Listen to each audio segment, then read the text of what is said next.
সমঝোতাও করেছিলাম ইসলামের জন্য, এবং ইসলামী আন্দোলন বের হয়েছিলাম ইসলামের কল্যাণের জন্য এবং দেশের কল্যাণের জন্য, মানুষের কল্যাণের জন্য।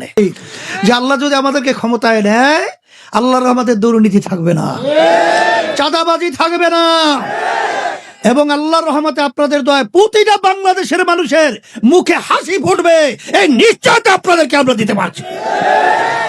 বাংলাদেশের ইতিহাস 2024-এর গণ অভ্যুত্থানের ইতিহাস। যুবকরা যখন জেগেছিল, তার সাথে সাথে আপামর জনতা বাংলাদেশের সবাই জেগে উঠেছিল এবং তাদের লক্ষ্য অভ্যুত্থান হয়ে গেছিল বৈষম্য দূর করার জন্যে। আজকেও সাংবাদিক আমার কাছে প্রশ্ন করলো যে জামাত সহ আপনারা একত্রে সমঝোতায় ছিলেন, বের হলেন কেন?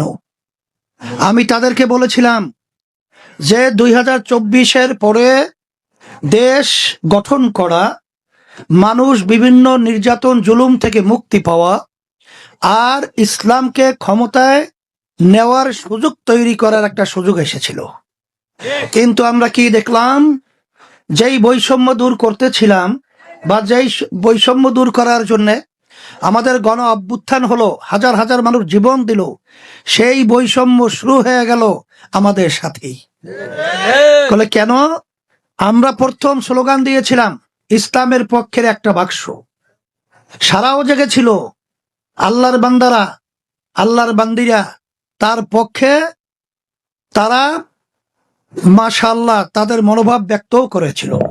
কিন্তু এই ইসলামের পক্ষের বাক্সের পরিবর্তে ক্ষমতা লোভীরা তখন ইসলামের নিয়ম নীতি অনুযায়ী নাকি দেশ পরিচালনা করবে না, দেশ পরিচালনা করবে প্রচলিত গণতন্ত্র এই নিয়মে। তখনই আমরা বাধ্য হয়েছি, সমঝোতাও করেছিলাম ইসলামের জন্য এবং ইসলামী আন্দোলন বের হয়েছিলাম ইসলামের কল্যাণের জন্য এবং দেশের কল্যাণের জন্য, মানুষের কল্যাণের জন্য। আমি আমার ভাইদেরকে বলবো, ইসলামী আন্দোলন বাংলাদেশ পরীক্ষিত একটা রাজনৈতিক ইসলামী দল। তার কথা কাজের সাথে আল্লাহর রহমতে প্রতিষ্ঠা থেকে শুরু করে অদ্যপতি পর্যন্ত আমি চ্যালেঞ্জ হিসেবে বলছি, কেউ কথা এবং কাজের বেমিল কেউ দেখাতে পারে নাই, পারবেও না ইনশাআল্লাহ। ইসলামী আন্দোলন বাংলাদেশ প্রতিষ্ঠিত হয়েছিল এই দেশের কল্যাণের জন্য, মানুষের কল্যাণের জন্য।